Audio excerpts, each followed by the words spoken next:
5 বছর পরে তাবিথ তাওয়াল নিজেকে কোথায় দেখতে চান, বাংলাদেশ ফুটবলকে কোথায় দেখতে চান? তা আমার মেয়াদ আর 3 বছর বাকি আছে। তো আমরা আমাদের গঠনতন্ত্রতে কিন্তু একটা চেঞ্জ আনতেছি যে 2 টার্মে বেশি আর কেউ একটা ফেডারেশন প্রেসিডেন্ট থাকতে পারবেন না। তো এই মেয়াদ শেষ হওয়ার পরে আমাকে কই দেখতে চাই বা দেখতে পারি ইম্পর্টেন্ট না। আমি আশা করি আমার চেয়েও বেটার প্রেসিডেন্ট আগামীতে আসবে। আমি আশা করি আমাদের কমিটির চেয়েও একটা বেটার কমিটি আগামীতে চলে আসবে ফুটবলটাকে ডেভেলপ করার জন্য। তবে ফুটবলটাকে আমরা দেখতে চাই যে বাংলাদেশ যেই নারীরা যে লেভেলে উঠে গিয়েছে, বাংলাদেশ পুরুষ নারী দল এশিয়ান কাপে কনসিস্টেন্টলি আমরা খেলবো অ্যান্ড কনসিস্টেন্টলি আমরা কিন্তু এশিয়ান কাপের মানে অ্যাটলিস্ট কোয়ার্টার ফাইনালস পর্যন্ত আমরা যাব।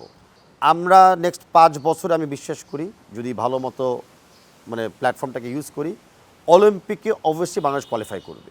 আমরা ডেফিনেটলি অলিম্পিকে কোয়ালিফাই আমরা করতে পারবো, আমার কোনো ডাউট নেই। আমাদের বর্তমান পাইপলাইন এবং বর্তমান খেলার ধরন দেখে অ্যাজ আই সেড সেটার জন্য অনেক কাজ আছে, এটা বললে হবে না। এটার সাথে জাতীয় মানে ন্যাশনাল লিগটা জড়িত থাকতে হবে, ফেসিলিটিস ঠিক থাকতে হবে এবং প্লেয়ারদের যে মন মানসিকতা যে ফুটবল একটা থাকলে একটা আমার পেশা, এটা আমার প্রফেশনাল ইনকাম, এটা আমার লাইফ, সেই জায়গায় আমাদের কিন্তু মানে ওদেরকে রাখতে হবে।